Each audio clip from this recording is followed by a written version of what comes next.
और good morning बच्चों, कैसे हैं आप सब लोग। तो आज हम स्टार्ट करेंगे users of accounting information.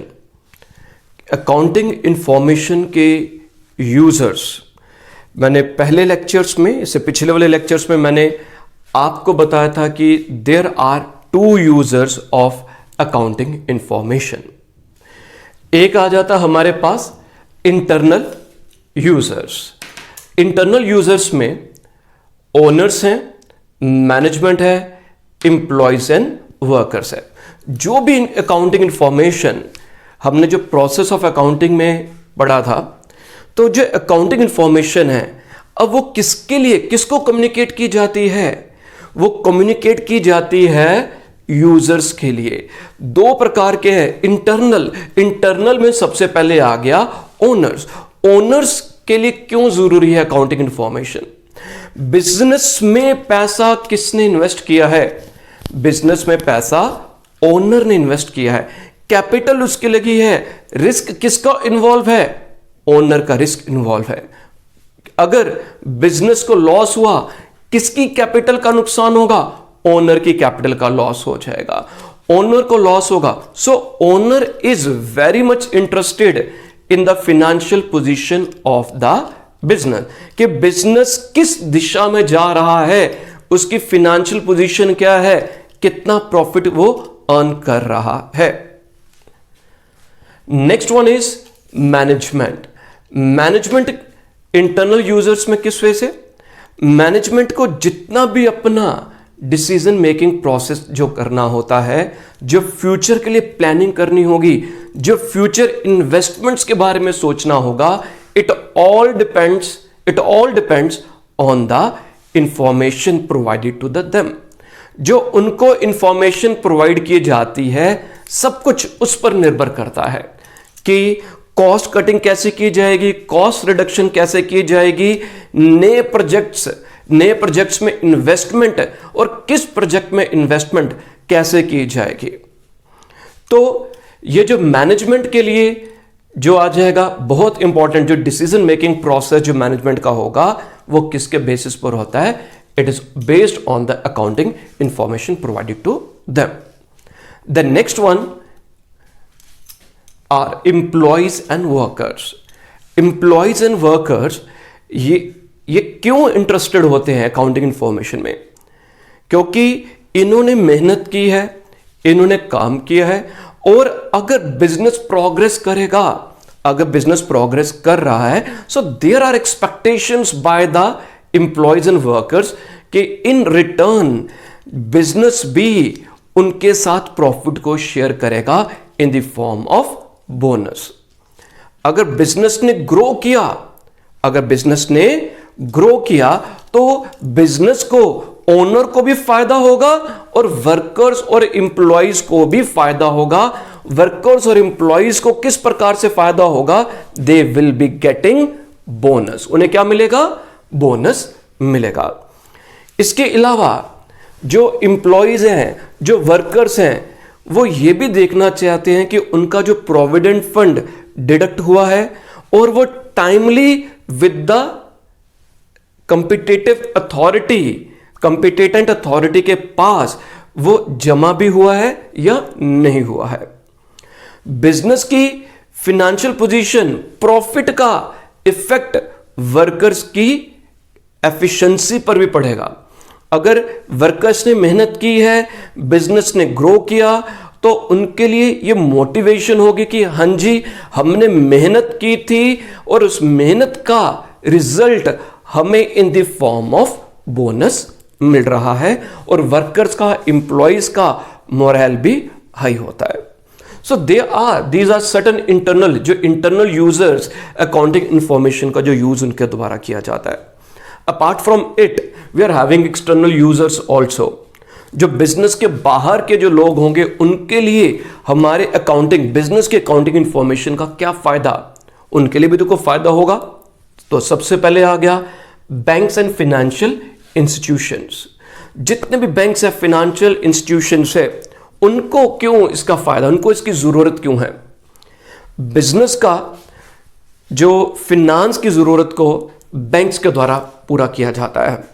Bank से क्रेडिट लिमिट्स, बैंक से लोन या कोई और फिनेंशियल इंस्टीट्यूशन से।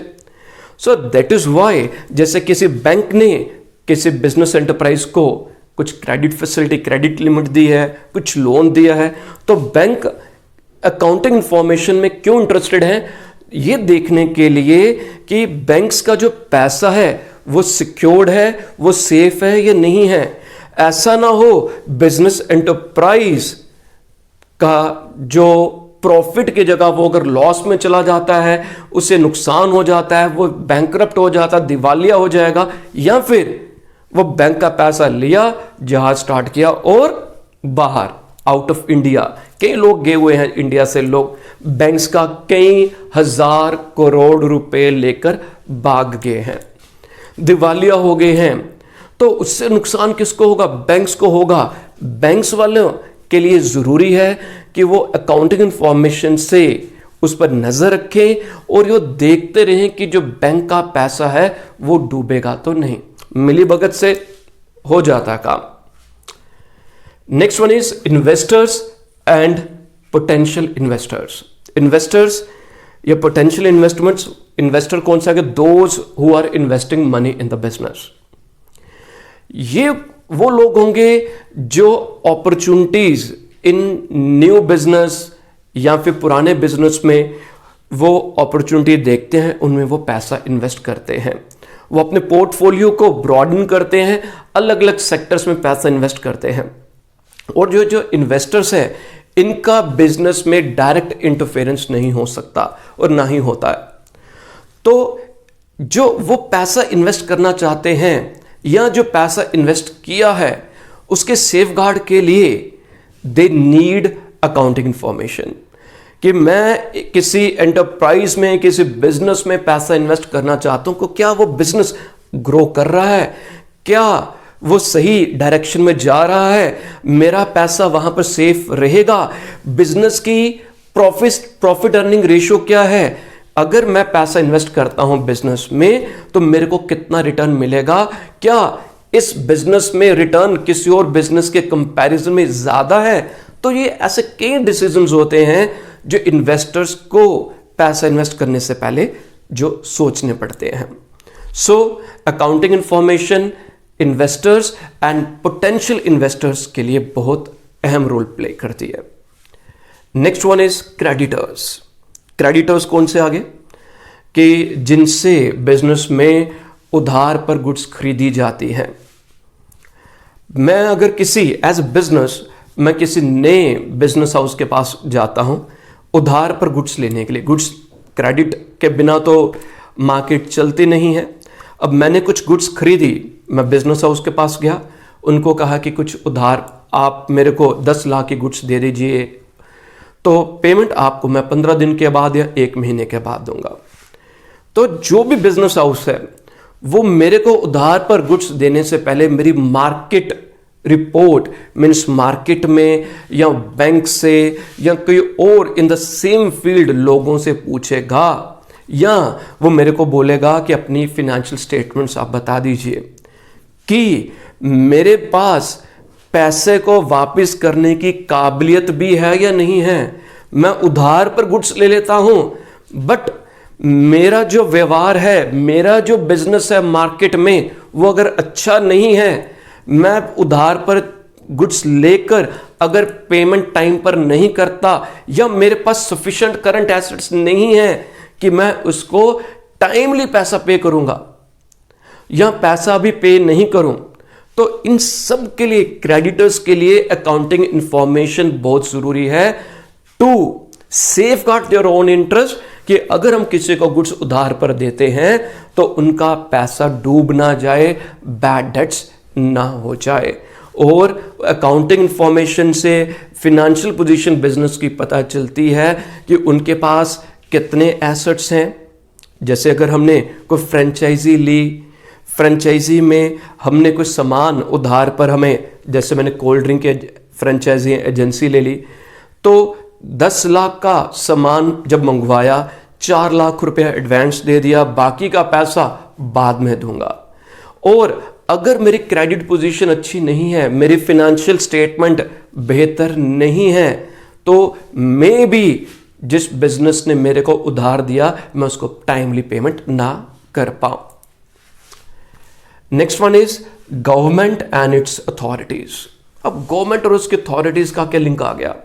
उनके लिए भी फाइनेंशियल पोजीशन, फाइनेंशियल इंफॉर्मेशन बहुत जरूरी है। किस वजह से? अब गवर्नमेंट के लिए टैक्स लायबिलिटी असेस करना मेरी फाइनेंशियल पोजीशन से इजी होगा। जीएसटी की जो रिटर्न फाइल की जाती है, जो सबमिट किया जाएगा, उसके लिए अकाउंटिंग इंफॉर्मेशन, मैं अपनी जितनी परचेज एंड सेल है along with the bills, invoices, मुझे वो अपलोड करनी पड़ेगी या गवर्नमेंट को बतानी पड़ेगी। उनके जो अथॉरिटीज को मैंने कुछ एक पर्टिकुलर अमाउंट की गुड्स खरीदी और उसके ही जो उन गुड्स को जब बेचा तो ये मेरी सेल आ गई। तो उन दोनों को गवर्नमेंट अथॉरिटीज, जो टैक्स अथॉरिटीज हैं, उनका वो कंपेयर करेंगे और वो देखेंगे कि वाकई में मेरी टैक्स लायबिलिटी जितना मैंने पे किया है, जीएसटी पे किया है, जो मैंने इनकम टैक्स पे किया है, क्या मैंने एक्चुअल पे किया है या मैंने कोई हेर फेर तो नहीं कर दिया, कुछ मैंने टैक्स पे करने में कुछ कमी तो नहीं कर दी या पैसे का गबन तो नहीं कर लिया। तो ये सब चीजें किस वजह से, कहां से पॉसिबल हो जाएंगी? अकाउंटिंग इंफॉर्मेशन जो मैं प्रेजेंट करूंगा गवर्नमेंट या अथॉरिटीज के पास। इसके अलावा देश की जो नेशनल इनकम, इकोनॉमी, अब उन सब के लिए भी गवर्नमेंट की अथॉरिटीज या एजेंसीज के लिए किस वे से हेल्प करती है कि वो डेटा को कंपाइल करते हैं। सभी बिजनेस हाउसेस के डेटा को कंपाइल कर ये टोटल लगा लिया जाता है कि नेशनल इनकम कितनी है। सो it is the accounting information, it is really helpful for the government and it's authorities. Next one is researchers. जो बिजनेस के ट्रेंड पर रिसर्च कर रहे हैं, जो इकोनॉमिस्ट हैं, रिसर्चर्स हैं, उनके लिए अकाउंटिंग इंफॉर्मेशन अपने रिसर्च पर्पजेस के लिए बहुत जरूरी है और उस रिसर्च से ही वो कुछ ट्रेंड, मार्केट से रिलेटेड कुछ चीजें वो उसके ऊपर वो रिसर्च करेंगे। नेक्स्ट इज पब्लिक किस वे से इंटरेस्टेड है अकाउंटिंग इंफॉर्मेशन में? जो बिजनेस है वो किसके रिसोर्सेज को यूज कर रहा है? वो सोसाइटी के ही रिसोर्सेज को यूज कर रहा है। अब सोसाइटी में कौन होंगे? पब्लिक है। तो अकाउंटिंग इंफॉर्मेशन से ये पता चल जाएगा कि जो प्रोडक्ट्स जो बेचे जा रहे हैं किसी बिजनेस हाउस के द्वारा, उसका एक जेन्युइन, उसका एक नॉर्मल प्रॉफिट फिक्स किया जा रहा है या नहीं किया जा रहा। क्या वाकई में ही जेन्युइन प्राइस चार्ज किया जा रहा है? अगर जेन्युइन प्राइस चार्ज नहीं किया जा रहा, जेन्युइन रेट प्रोडक्ट का नहीं है, अगर जेन्युइन रेट प्रोडक्ट का नहीं है, तब क्या होगा? तो पब्लिक इंटरफेरेंस होगी। अभी करंट पोजीशन में आप देखेंगे, जैसे अभी कोविड-19 की जो परिस्थिति बनी हुई है, तो हैंड सैनिटाइजर्स के एग्जांपल ले लेते हैं। तो हैंड सैनिटाइजर्स का रेट काफी ज्यादा बढ़ा दिया था बिजनेस हाउसेस ने। गवर्नमेंट को इंटरवीन करना पड़ा, पब्लिक को इंटरवीन, पब्लिक के द्वारा there was outcry by the public और गवर्नमेंट को इंटरवीन करना पड़ा और प्राइस गुड्स का फिक्स करना पड़ा गवर्नमेंट के द्वारा कि एक पर्टिकुलर क्वांटिटी का रेट इससे ज्यादा जो फार्मास्यूटिकल कंपनीज हैं जो हैंड सैनिटाइजर बना रही हैं वो उससे ज्यादा चार्ज नहीं कर सकते। एम्प्लॉयमेंट इश्यूज जो होते हैं उसके लिए भी पब्लिक उससे डायरेक्टली रिलेटेड है। तो ये सब चीजें, इसके लिए पब्लिक जो होगी वह अकाउंटिंग इंफॉर्मेशन के लिए उसके यूजर्स में एक आ जाती है। ठीक है, तो अभी हमने जो यूजर्स ऑफ अकाउंटिंग इंफॉर्मेशन वो पढ़ लिया, internal users and external users.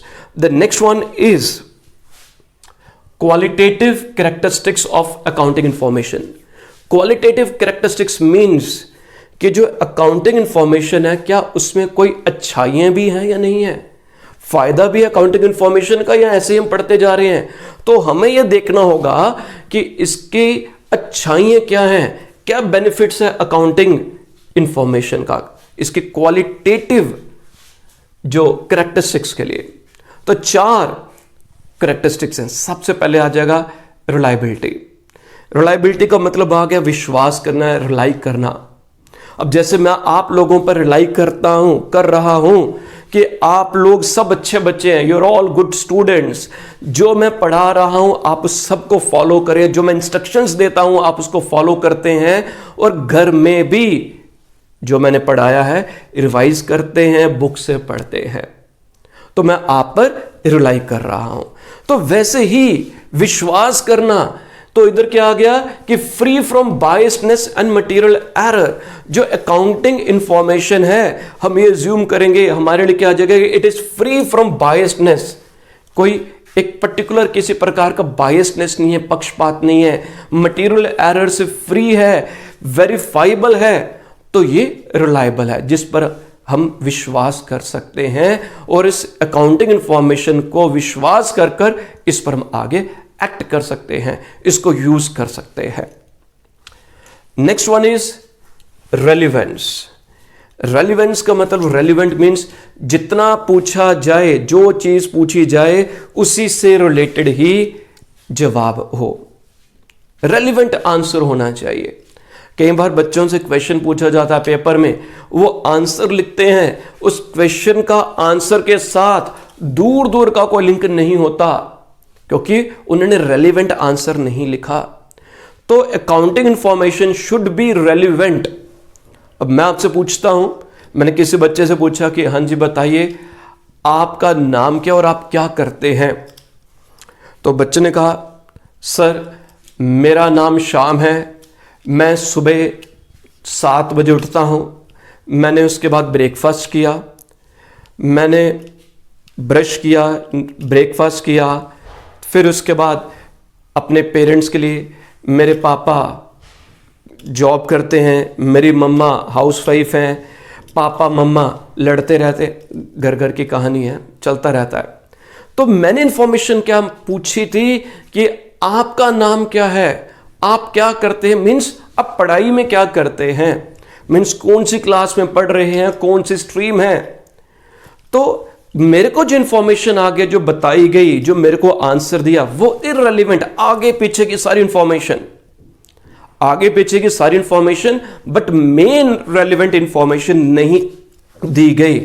तो इसमें क्या जाएगा कि it should be qualitative characteristics में कि it should be relevant, it should meet the needs of the users, users की जो रिक्वायरमेंट है वो पूरे हो जाए, जो इंफॉर्मेशन है वो relevant with the for the users होनी चाहिए।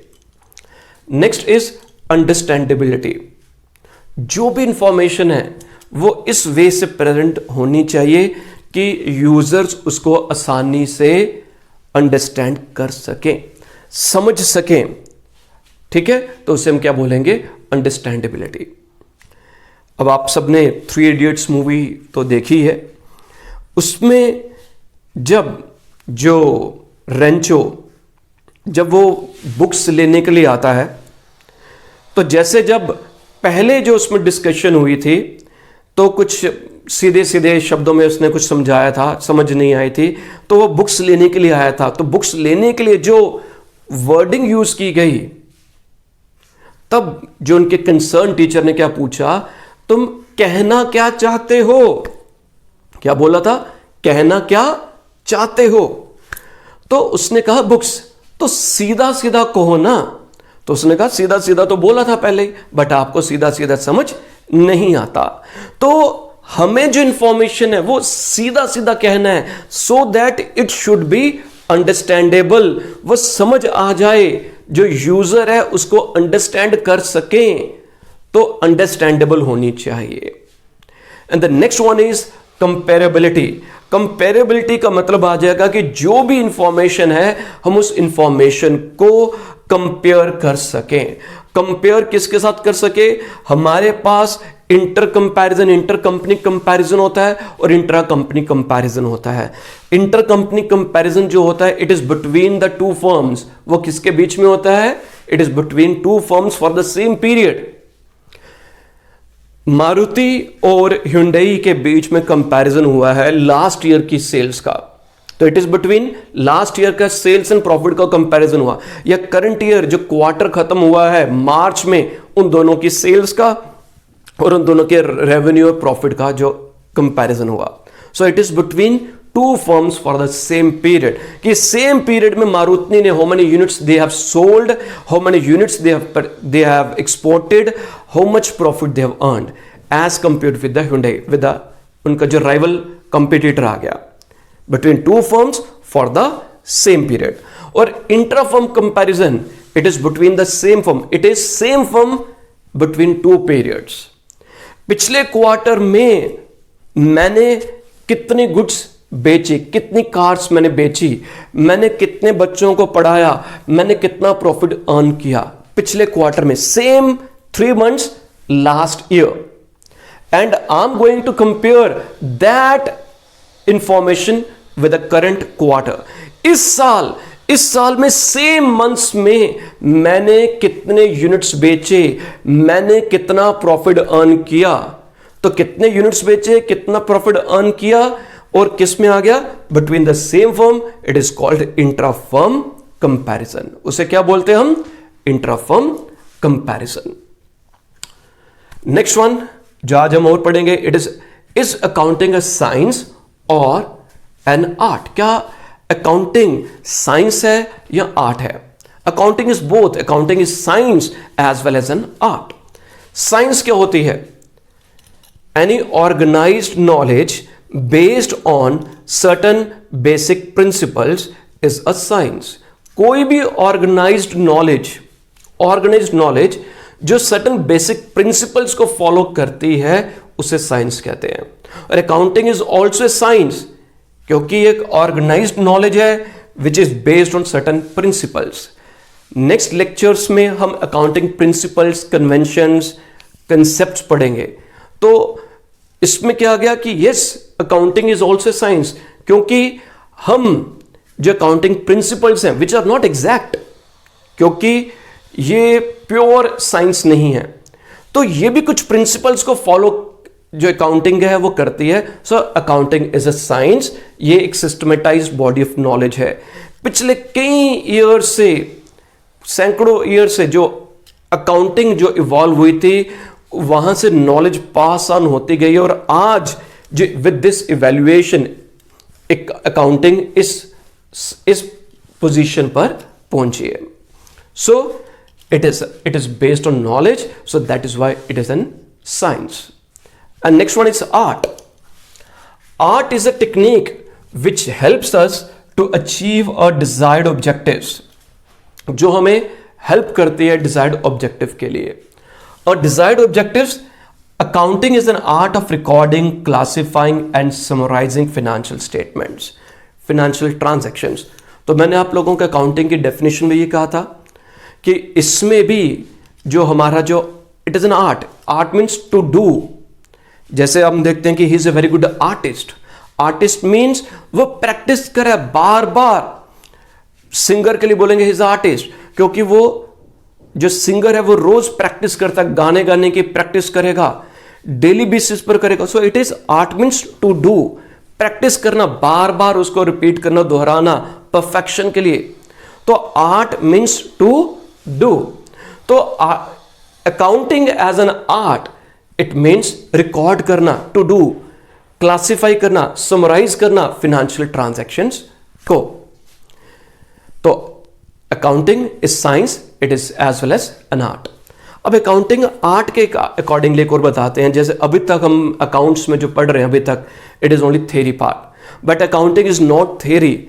आप लोग नया है इसलिए थ्योरेटिकल पार्ट की अकाउंटिंग होती क्या है वो ज्यादा पहले बताना जरूरी था. जब नेक्स्ट चैप्टर्स आगे हम पढ़ेंगे जिसमें थ्योरेटिकल पार्ट भी है and the practical which is the most, accounting is practical part. और पेपर्स में आपको ज्यादा प्रैक्टिकल ही पूछा जाएगा, पेपर्स में ज्यादा प्रैक्टिकल पूछा जाएगा. और इस प्रैक्टिकल अगर आपको आता होगा, उस प्रैक्टिकल से थ्योरेटिकल पार्ट समझना, करना ज्यादा इजी हो जाएगा. और बस और थोड़े से लेक्चर्स के बाद प्रैक्टिस एंड प्रैक्टिकल पार्ट आ जाएगा. चलो एक और एग्जांपल ऐसे आपको ऐसे समझाने के लिए, मैंने आप लोगों को अब जैसे किसी बच्चे ने कहा कि या कोई बच्चा है कि सर स्विमिंग सीखनी है, मैंने किसी बच्चे को 2 या 3 बुक्स स्विमिंग के ऊपर बड़ी अच्छी ढूंढी और उसकी पीडीएफ बच्चों को भेज दी, और उसमें फोटोग्राफ्स थी, स्विमिंग कैसे की जाती है, किस किस कौन कौन से स्टाइल होते हैं, बैक स्ट्रोक है, फ्रंट स्ट्रोक है, बटरफ्लाई है, वो सब मैंने बच्चों को सिखा दिया, समझा दिया। और उसके बाद मैंने बच्चों का टेस्ट भी ले लिया, ऑनलाइन टेस्ट भी ले लिया, क्वेश्चंस पूछे किस एंगल से हाथ जाना चाहिए, this should be 45 degree angle जब आपने स्विमिंग करनी है, जब आप गर्दन को पानी से बाहर मुंह को निकालोगे तब आपने सांस लेनी है, जब पानी में जाओगे तो आपने एक्सेल करना, वगैरह वगैरह सब कुछ मैंने बच्चों को समझा दिया। और 200-300 पन्नों की 3 बुक्स मैंने बच्चों को वो पढ़ने के लिए दे दी। आप सबने वो सारी बुक्स पढ़ ली, ठीक है। इसके बाद टेस्ट भी ले लिया, पूछ भी लिया, सब बच्चों ने बड़ा अच्छा मेरे को रिस्पॉन्स किया। अब अभी तो लॉकडाउन है, थोड़ा सा ईज हुआ लॉकडाउन में, बच्चे भी घर बैठे बोर हो गए थे। मैंने कहा चलो अब थोड़ा सा ईज मिल गई है, रिलैक्सेशन मिली है, सब बच्चों को कहा चलो अब चलते हैं अखनूर, चलते हैं थोड़ा सा चक्कर लगाते हैं। अब सब बच्चों को मैं अखनूर के पुल पर जब पहुंचा हूं तो वहां पर कहा कि गाड़ी रोक दी और कहा बच्चों आप लोगों का सरप्राइज टेस्ट कि आप लोगों को स्विमिंग आती है और पुल के नीचे चिनाब दरिया, आहा बहुत अच्छा, ठंडा ठंडा पानी, टाइटैनिक फिल्म याद आ गई होगी। तो मैंने बच्चों को कहा कि भाई आप लोगों का सरप्राइज टेस्ट है, आप सबको आता है, मैंने सब टेस्ट लिया, सब सिखा दिया, थ्योरेटिकल पार्ट मैंने सब सिखा दिया। थ्योरेटिकल में बच्चों के 100 आउट ऑफ 100 नंबर आ गए। तो क्या किसी बच्चे में इतनी हिम्मत होगी जब मैं बोलूंगा कि अब आप यहां से नीचे कूद पड़ो दरिया में और ये आपका सरप्राइज टेस्ट है, आपको आता है सब? क्या कोई बच्चा करेगा? नहीं करना भाई, नहीं करना, वरना ये हो जाएगा बच्चा ऊपर और मैं जेल में चक्की आटा पीसिंग एंड पीसिंग। तो आप हिम्मत नहीं कर पाओगे। वैसे accounting is not theoretical part, मैं आप लोगों को थ्योरी पढ़ाता जा रहा हूं, but it is practical part. जब तक आपने प्रैक्टिस नहीं की होगी मैं आपके बिहाफ पर प्रैक्टिस नहीं कर सकता। आपको खुद प्रैक्टिस करनी पड़ेगी और जब आप प्रैक्टिस करोगे तब आप लोगों को अकाउंट्स आएगा। It is just like swimming, it is just like cycling.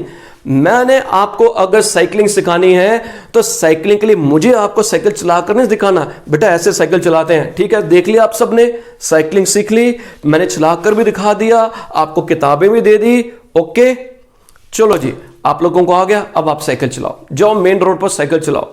क्या आप चला पाएंगे? तो उसके लिए आपको बार बार प्रैक्टिस करनी पड़ेगी। So accounting is an art, वो आर्ट भी है, ओके। तो उम्मीद करता हूं कि जितना भी मैं आप लोगों को पढ़ा रहा हूं आप लोगों को समझ आ रही है। आप लोग घर पर इन सबको रिवाइज करिए, जो भी बुक्स आप लोगों ने रेफर करनी है उन बुक्स को रेफर करिए। कोई भी क्वेरीज है मोस्ट वेलकम, डाउट्स अगर हैं तो डाउट्स पूछिए, ठीक है जी। थैंक यू, घर पर रहें, सुरक्षित रहें। थैंक यू बच्चों।